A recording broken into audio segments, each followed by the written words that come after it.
그 기록된 부분입니다. 십계명도 율법이고요. 그 다음에 24장까지 이제 18장, 19장, 18절 이하의 말씀부터는 율례 이렇게 기록하는 것을 볼 수 있습니다. 그러니까 원래 19장 이 말씀은요 서론에 해당합니다. 그래서 율법이 주어진 상황 그리고 그 목적에 대한 내용을 밝히고 있습니다. 오늘은 조금 딱딱합니다. 다음 주에는 좀 더 이 여호와의 율법에 대한 이야기를 우리의 영적으로 또 우리의 삶에 적용하는 그러한 부분들을 다룰 수 있다면 오늘은 이론 부분이라고 생각을 하시면 될 것 같습니다. 원래는 십계명 한 절 한 절을 다 나누어서 강해를 해도 정말 많은 시간이 필요하죠. 그런데 이 십계명의 말씀을 대략적으로 우리들이 생각하면서 오늘 율법에 대한 그리고 하나님의 언약에 대한 내용들을 우리들이 좀 살펴보려고 해요. 그래서 19장은 서론장이고요. 마지막 24장은 율법 언약이 선포되는 그 내용을 담고 있다면 그 사이에 20장부터 23장까지의 말씀은 실질적인 율법의 내용들을 말하고 있는 겁니다. 그래서 그 실제적인 내용 하나하나를 잘 지켜야 될 것을 이야기하고 있는 부분들이에요.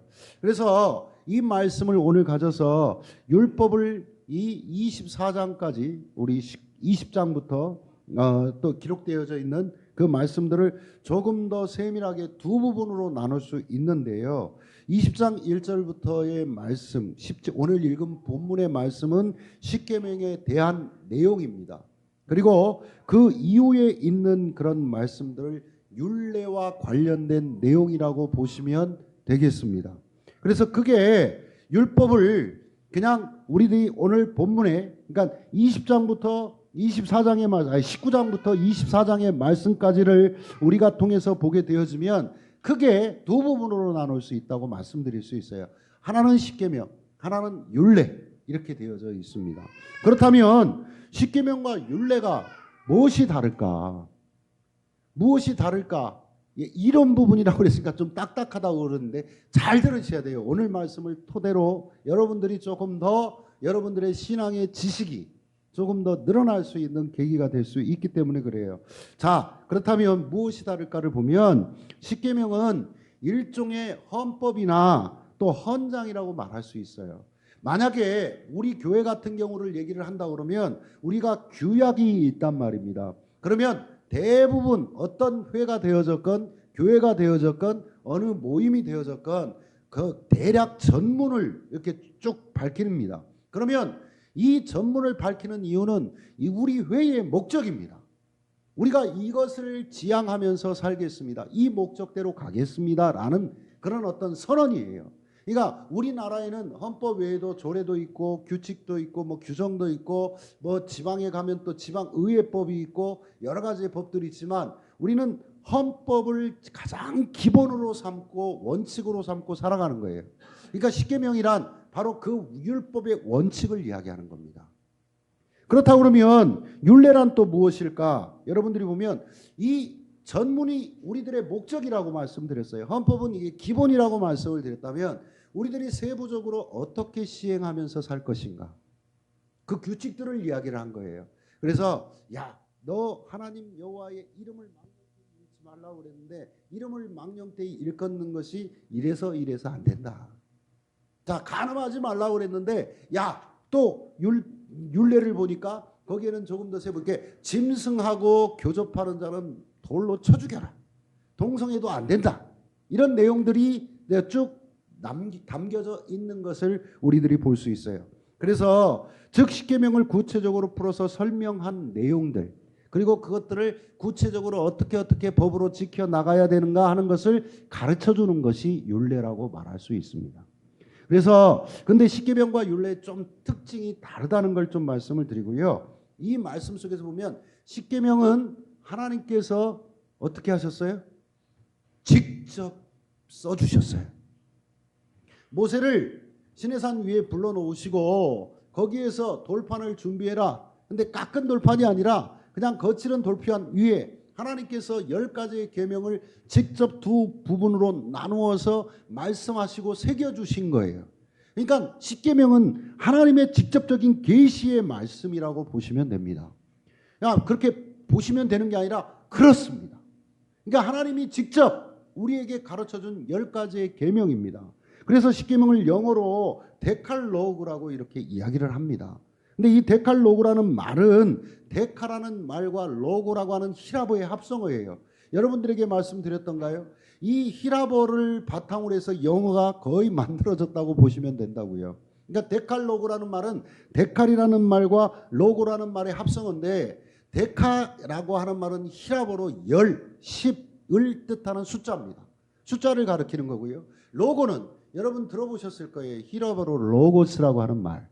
이 로고스라는 말은 여러 가지로 번역이 될 수 있습니다만 성경적으로 보면 말씀이라는 뜻입니다. 그러니까 10개의 말씀이에요. 십계명이란 뜻이 뭐냐면 데칼로고라고 하는 영어에서 우리가 나왔는데 원래를 해보자면 데칼로고스라는 말이에요. 그러니까 이 두 말이 합쳐져서 10개의 하나님이 주신 직접적인 말씀이라는 뜻을 담고 있는 게 바로 십계명입니다. 그래서 율법에 대한 설명이 거의 끝나가는 출애굽기 24장 23절을 보게 되어지면 이런 말씀으로 기록이 되어져 있어요.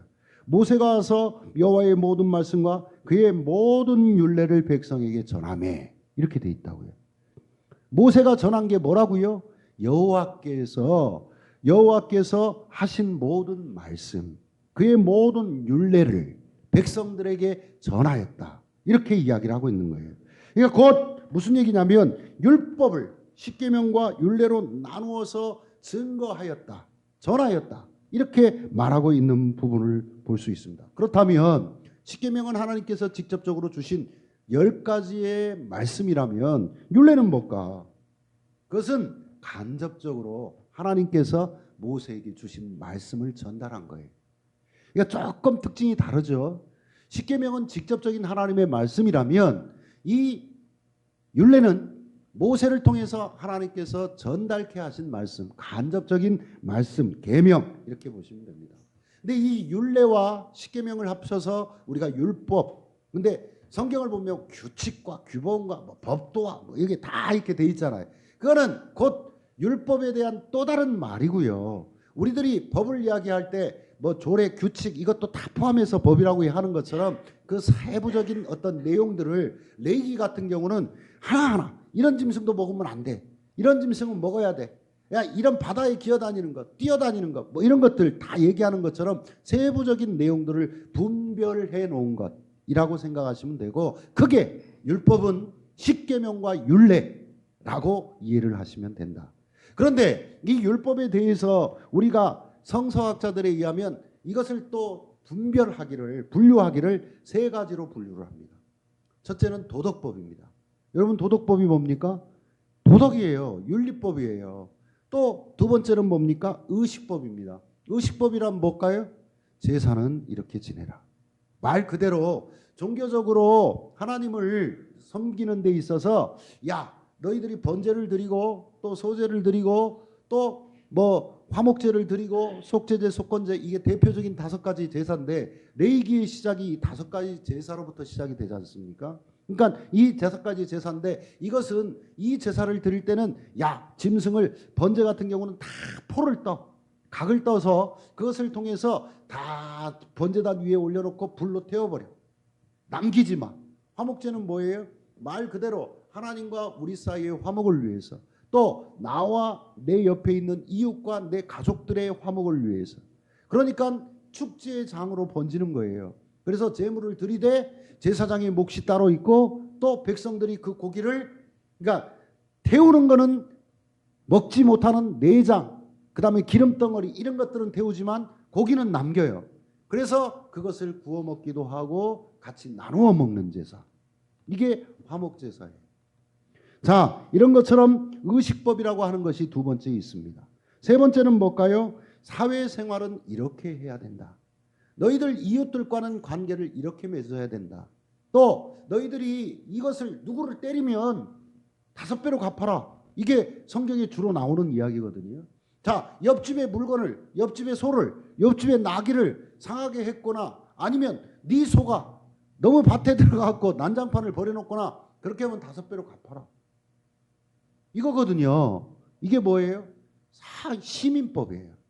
그러니까 백성들이 살아가면서 지켜야 할 그런 어떤 법들. 이게 어떤 면에서 보면 시민법이란 우리나라의 민형사법이라고 생각하시면 됩니다. 그렇잖아요. 지키지 않으면 뭐 벌금을 내든지 아니면 징역을 살든지 해야 되는 거. 그래서 조금 쉽게 하려다 보니까 좀 그렇게 이해하시면 되겠습니다. 그래서 출애굽기 20장 20절 이하에서부터 23장까지를 다시 율례를 다루고 있는데 이것을 두 가지로 나누면 의식법과 시민법으로 나눌 수 있습니다. 의식법이 뭐라고요? 제사법. 어렵게 생각하지 마시라고. 의식. 우리가 제사를 드리는 법. 시민법이 뭐라고요? 뭐라고 그랬어요? 우리들이 살아가는 데 필요한 법. 지켜야 될 법. 그리고 20장 20절부터 26절까지를 의식법이라고 하고요. 또 21장부터 23장은 시민법이라고 합니다. 오늘 좀 어렵다고 말씀 미리 드렸으니까 이해하시고요. 그래서 우리가 도덕법을 그러면 어디서 찾아야 됩니까? 제가 3가지로 신학자들이 분류한다고 말씀드렸잖아요. 어디서 찾아야 돼요? 십계명이 도덕법입니다. 반드시 지켜야 하는 법. 어떠한 것들이 아니라는 거죠. 자, 그리고 또 의식법이 무엇이라고 얘기를 했습니까?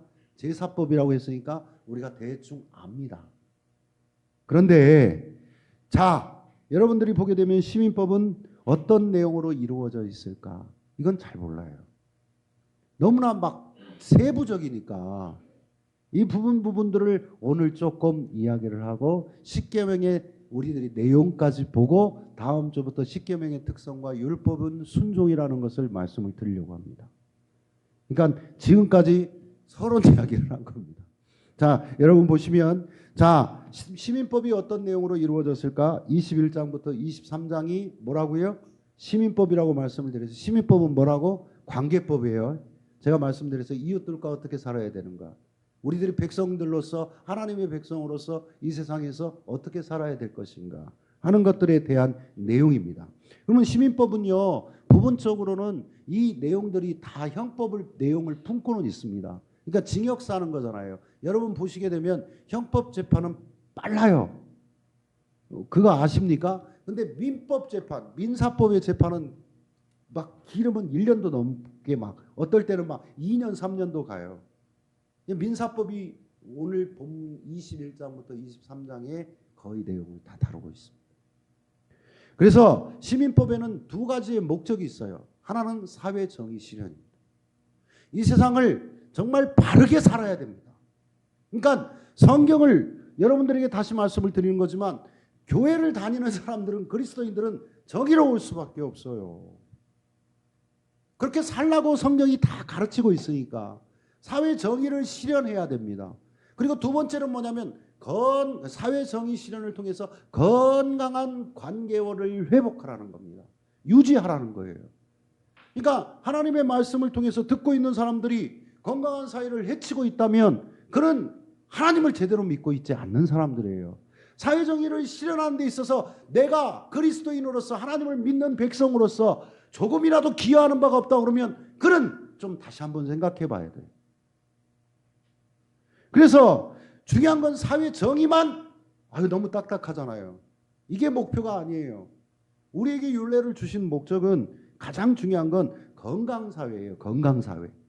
병든 사회가 아니라 건강한 사회를 만들어야 돼요. 너무나 정의 하다 보면 사랑이 빠져버려서 이웃들에게서 야 이것이 잣대야. 이게 원칙이야. 그러면 삭막해지잖아요. 어떤 면에서 보면. 그러면 조금 우리들이 이해할 수 있고 하나님의 말씀의 틀 안에서 우리가 믿는 과정 속에서 조금은 용서할 수 있고 화해할 수 있는 부분이 있다 그러면 더욱더 건강해질 것 아닙니까? 내가 법대로만 처분하는 게 아니라 이게 원래 시민법의 하나님이 주신 시민법의 분명한 목적이에요. 정의, 건강이에요. 평화예요. 자, 그렇기 때문에 시민법의 여러 가지 범주들이 계속해서 나오는 걸 오늘 설명하고자 합니다. 먼저 21장 1절부터 11절 한번 쑥쭉 그냥 훑어보시면 돼요. 21장 1절부터 11절을 보면 뭔 내용일까요? 제목이 다 써있지 않나요? 써있죠. 1절부터 종에 관한 법 이렇게 돼 있네. 노예법입니다. 여러분 이 내용은 집에 가서 보시고 저를 보십시오. 이 당시에 노예에 관련된 법은 그냥 법이에요. 왜 그러냐면 그 당시에 벌써 3,500여 년 전이니까 노예가 있었어요, 없었어요? 이스라엘 땅에도 노예가 있었어요.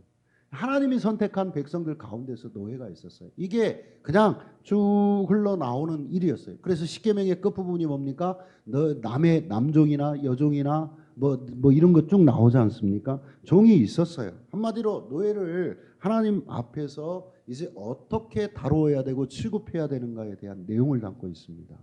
근데 중요한 것은 여러분 이 당시의 사회 수준은 어떤 면에서 보면 노예를 많이 갖고 있는 것은 소유예요. 내가 재산을 늘리는 것과 똑같은 거예요. 이게 이 노예라고 하는 사람들은 인간이 아니고 재산의 일품목이었어요. 이게 소비 품목이에요.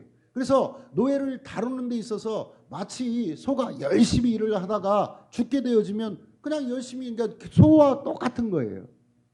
이게 소모품, 소비품에 불과했던 그런 일이었어요. 노예는 재산의 일부였다고 말씀을 드립니다. 이런 사회 속에서 그 율법은 뭐라고 얘기하냐면 노예도 인간 취급하라는 거예요. 하나님께서 그렇게 명령을 해버려요. 3,500년 전 이게 너무나 파격적인 법입니다. 이게 성경을 보면 어떻게 그 시대 상황 속에서 이런 일을 어떻게 하나님께서 명했을까? 이스라엘 사회 속에서는 노예를 어떻게 보면 재산의 일부로 인정을 할지는 모르지만 그러나 그도 인간임을 분명히 밝히고 있는 그런 내용을 담고 있습니다. 이걸 자세히 설명을 할 수 없으니까 넘어갈게요. 그러면 21장 12절부터 32절에 관련된 법은 또 뭐라고 쓰여 있습니까? 폭행에 관한 법 이렇게 되어 있죠. 상해법입니다. 우린 법에도 지금 현대의 법에도 있죠. 누군가 가갖고 이빨을 때려 부셨어요. 그러면 어떻게 됩니까? 그걸 치료해 줘야죠. 그런데 여러분 여기서 우리가 좀 알아요. 폭력을 어떻게 이게 중요한 건 여기 율법은 뭐냐면 폭력에 대한 처벌 이것을 다루는 게 목적이 아닙니다. 어떻게 하면 폭력을 방지할 수 있을까를 다루는 거예요. 여러분들이 한번 생각을 해볼게요. 여러분 문동환 교수 우리 문동환 선생님이 이제 문익환 목사님 동생인데 최근에 돌아가셨어요. 올해 돌아가셨습니다. 근데 그분이 기독교 교육학을 전공 우리에게 가르치신 분이에요. 그분 강의 딱 한 학기 들었어요. 저도. 제가 그 마지막 세대인 것 같아. 이제 그 세대의 마지막인데 그분이 쓴 책 가운데서 그분의 내용 그분이 교육한 것 중에 여러분 보게 되어지면 이런 법이 있습니다. 그러니까 보복법이죠. 뭡니까? 이는 이로, 눈은 눈으로, 또 팔은 팔로. 그 기록되어져 있는 걸 여러분 기억하시잖아요. 근데 이거를 생각을 했을 때 여러분들 그러니까 너무 잔인하다 이렇게 생각하실 수도 있지 않겠습니까? 그런데 3,500년 전으로 거슬러 올라가면 이것처럼 공평한 법이 없습니다. 만약에 나는 정말 힘이 없고 가난한 집 자식이에요. 그런데 이 옆집에 정말 막 부리는 종도 막 수백 명이고 굉장히 큰 부자. 근데 옆집의 아이와 내가 어떻게 하다가 장난 삼아서 싸움이 붙었어. 그럴 경우 있잖아. 어렸을 때 막 치고받고 싸움 하지 않습니까? 지금은 큰일 나지만. 그러다가 내가 이빨을 부러뜨렸어. 저 집에서 제가 시간을 거슬러 3,500년 전이라고 얘기를 했습니다. 저 집에서 우리 집안 쑥대박 났다. 그러니까 하나님께서 뭐라고 얘기했냐면 이빨만 부러뜨려라. 더 이상 안 나쁘면 안 돼. 내가 저 집 아이한테 이빨이 부러뜨렸어. 내가 가난한데. 거꾸로. 그러면 그 아이한테는 어떻게 해야 돼요? 돈? 그런 거 아니야. 억울하잖아. 나도 가서 이빨 부러뜨려라. 이런 뜻이에요. 평등법이에요. 약자를 보호하는 법이에요. 원래. 이걸 제가 배웠다는 거 아닙니까? 이게 폭력을 이렇게 되니까 여기서는 더 이상의 폭력을 할 수 없는 거예요. 방지법이에요. 여기에서도 그것에 대해서 응당 받아낼 수 있는 거예요. 평등법이 되는 겁니다. 이게 하나님의 법이 이겁니다. 인권이 보장되는 3,500년 전에 이 성경이 얼마나 놀라운 줄 아십니까? 이게 성경 말씀이 얼마나 이게 민주적인가 아시겠느냐 말이에요. 이게 형식이 그럴 뿐이지만 그 시대를 거슬러 올라가면 지금 같으면 이거 말도 안 되는 법이지만 시대를 거슬러 올라가다 보면 그때는 당연히 부자가 힘 있는 사람이 뺏는 건 당연한 겁니다. 못 뺏게 했다고요. 그대로 힘없는 사람도 갚아주게 했다고. 자, 그러면 21장 33절부터 22장 15절까지를 보면 사유재산 관련된 법이 다뤄집니다. 남의 재산을 손실케 되어지면 어떻게 배상을 할까? 이게 주된 내용이에요. 제가 말씀을 드렸죠. 여기서 여러분들에게 말씀면 우리 성경의 말씀 속에 있는 그 재산권은 우리 그리스도인들에게는 재산권이 인정이 될까요? 안 인정되지 않을까요? 인정돼요. 오늘 보면 성경이 그렇게 얘기를 해요. 소도 건의를 수 있고 노예까지도 취급할 수 있어요. 더 많은 재산을 칼뱅이 얘기했다고 그랬지 않습니까? 자본을 축적하고 저축하는 것은 정말 그리스도인에서 지극히 당연한 거지만 그것을 통해서 기독교의 정신은 뭡니까? 그리스도인들의 정신은 나누라는 거예요. 하나님께서 나에게 많이 풍성하게 주신 건 그 많은 목적이 나를 통한 하나님 목적이 있어요. 여러분, 내가 가난하다고 그래서 그것으로 인해서 내가 비관할 필요가 없는 거예요. 왜 그러냐면 하나님께서는 그 풍성하게 주신 이들로 하여금 내가 도움받게 하게끔 한 것도 하나님의 뜻이에요. 그러니까 여러분들이 기독교의 정신은 평등이라고 제가 다시 한번 말씀을 드리는 겁니다. 뺏으라는 게 아니라 내가 누군가로부터 도움받는 것을 부끄러워할 필요도 없고 내가 너무 많은 것을 가지고 있다고 해서 자랑할 필요도 없다는 거예요. 많이 가지고 있으면 그것으로 선교하는 데 써야 되는 게 목적이고 하나님께서 우리를 통하여서 더 많은 것을 베풀라고 주신 것이니 어찌 보면 그것으로 인해서 욥기를 통해서 볼 수 있는 것처럼 욥은 많은 재산을 갖고 있었잖아요.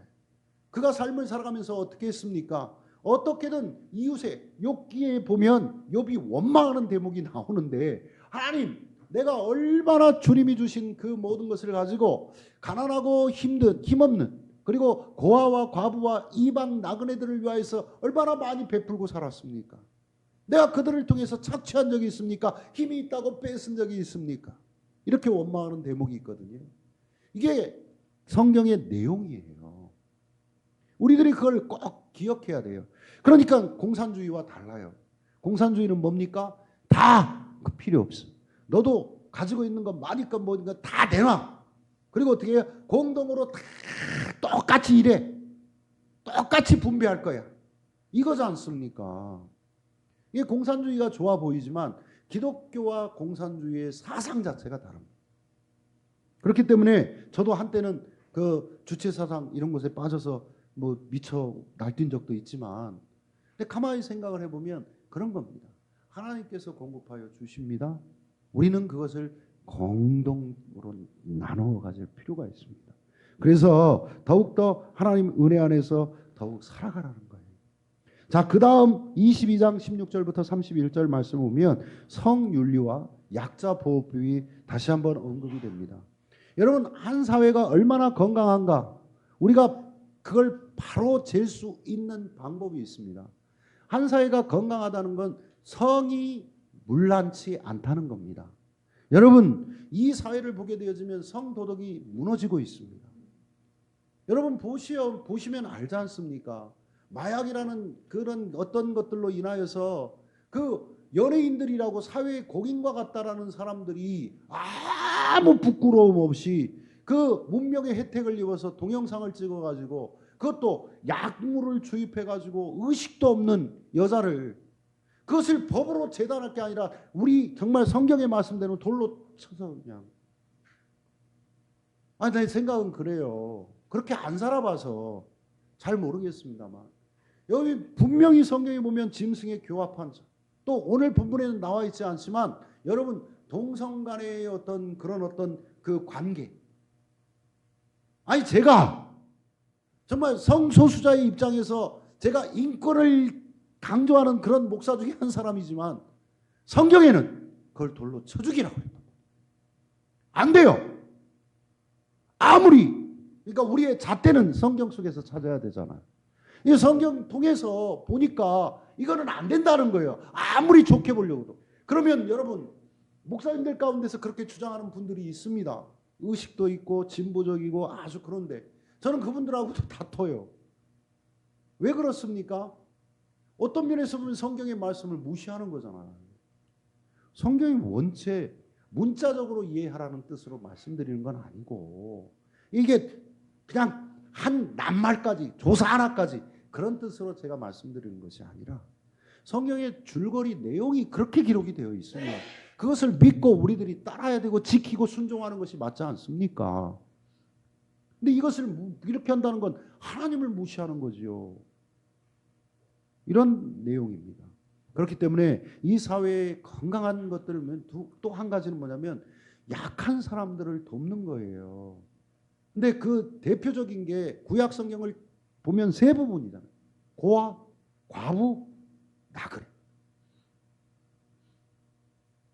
여러분, 나그네를 좀 잊지 마십시오. 제가 요새 자꾸 기도하는 내용이 그겁니다. 여러분, 아브라함도 난민이었고 우리나라 백성들도 난민이었어요. 일제가 침략했을 때 모든 것을 수탈당하니까 도저히 먹고 살 길이 없으니까 만주로 다 나아갔어요. 도저히 여기서 먹고 살 게 없으니까 징용으로 끌려가고 일본 땅에 난민이 되었어요. 미국 하와이로 난민으로 갔어요. 그걸 왜 잊어버립니까 우리는? 불과 몇십 년 전 이야기예요. 루란도라고 하는 우리 선배 목사님이 지금 그거 독곡에 있는데 그 일가가 계속 인천에 공항에 갇혀 있으면서 그 난민으로 좀 인정해달라고 우리 돕고 있어요. 저 가보려고 했는데 한 번도 못 가봐서 저도 죄송하고. 그런데 아니 이런 사람들도 우리들이 받아줘야 될 사람이거든요. 그 사람들이 뭔 죄가 있습니까? 우리도 어떻게 될지 몰라요. 우리들의 삶에 있어서 이게 너무나도 중요한 거예요. 사회의 건강성은 우리들이 약자를 얼마나 생각하고 있느냐, 성과 관련된 문제를 어떻게 알고 있느냐, 이 두 가지면 충분합니다. 자, 이게 자본 논리하고도 연결되니까. 자, 그 다음에 23장 1절부터 9절은 재판법을 다루고 있습니다. 송사를 어떻게 할 것인가. 그죠? 송사 규정이 거론되어져 있고 또 재판의 모든 것들은 공정하게 행하라는 겁니다.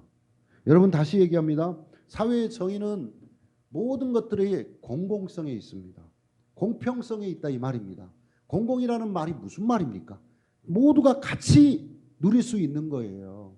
여러분 사회복지를 공부를 해보시면 착각을 하는데 많이 있는 사람이 뭐 그것을 가지고 내어줘 갖고 그것을 통해서 구제를 하고 누구를 이렇게 나누어 주는 것이 사회복지가 아닙니다.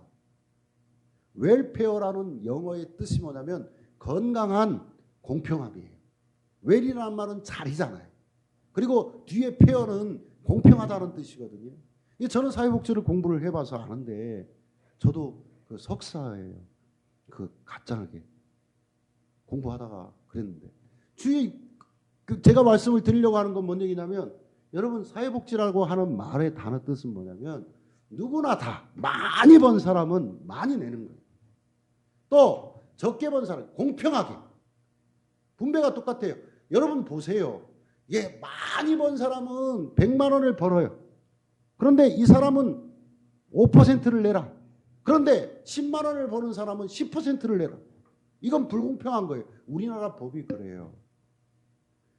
생산적 복지라는 말을 정말 진보적이라는 김대중 대통령부터 쓰기 시작을 했거든요. 자유주의, 신자유주의 정책이 물결이 들어오면서 어려운 얘기, 경제 강의에서 죄송한데 들어오면서부터 어떻게 됐냐면 김대중 정부가 이제부터는 어떻게 했냐면 복지 혜택 받고 싶어? 너희들이 돈 내. 이렇게 돼버렸어요. 노무현이 그걸 계승을 했어요. 오히려 이명박 박근혜는 복지를 좀 있는 사람들이 내십시오. 이렇게 됐어요. 그건 좀 정책이 잘못됐어요. 근데 문재인 정권 와서 조금 바뀌어가고는 있습니다. 중요한 건 뭔 얘기냐면 제가 얘기하는 당신도 뭐 1,000만 원을 벌어도 10% 내시고 가난하게 100만 원을 벌어도 10% 내십시오. 그리고 퍼센테이지 그대로 내시고 그리고 가난하고 힘든 사람들, 어렵고 힘든 사람들도 똑같이 10%씩 받으십시오. 이거예요. 무슨 얘기인가 아시겠죠? 1,000만 원이 있습니다. 나머지 10% 100만 원을 내고 100만 원을 법니다. 10만 원을 냅니다. 자, 110만 원이 됐습니다. 자, 당신들 똑같이 이 110만 원 갖고 똑같이 나눠 가져. 55만 원씩 나눠 갖는 거예요. 이게 복지입니다. 이게 평등이에요. 이게 공공성이에요. 이렇게 나라가 되어지면 정말 복지국가가 되는 겁니다. 근데 성경은 그걸 주장하는 거예요. 하나님이 얼마나 평등하신 분이신가 알겠습니까? 자, 다음에 안식법을 다루고 있어요. 여러분, 나머지 부분들은 다음 주에 또 하더라도 여러분들이 중요한 건 뭐냐면 얘기하다 보니까 안식일이 왜 중요합니까? 쉬어야 됩니다. 하나님께서 뭐라고 명령하셨습니까? 내가 6일 동안 엿새 동안 창조했으니까 그리고 일주일 그 하루를 쉬었으니까 너희도 당연히 쉬어야 되는 거예요. 다른 얘기 하지 않을게요. 뭐 여러분 일의 노예가 되고 무엇이 되고 이게 중요한 게 아니라 하나님께서 명령하시기를 내가 엿새 동안 창조했어. 오늘 말씀 보면 나와요. 하루 쉬었어. 너희도 그렇게 해야 돼. 누구와 놀아? 하나님과. 오늘 내용이 그렇습니다. 십계명까지 조금 건드려 보려고 했는데 다음 주에 제가 더 상세하게 얘기하기도 하고요. 이게 3주로 나눠서 공부해야 되는 모양입니다. 어찌됐건 다음 주에 안식일법도 함께 조금 다루어보고 십계명의 내용과 특성 그리고 율법이 왜 우리에게 중요한가 중요성들을 우리가 다음 주에 또 공부해 볼게요. 좀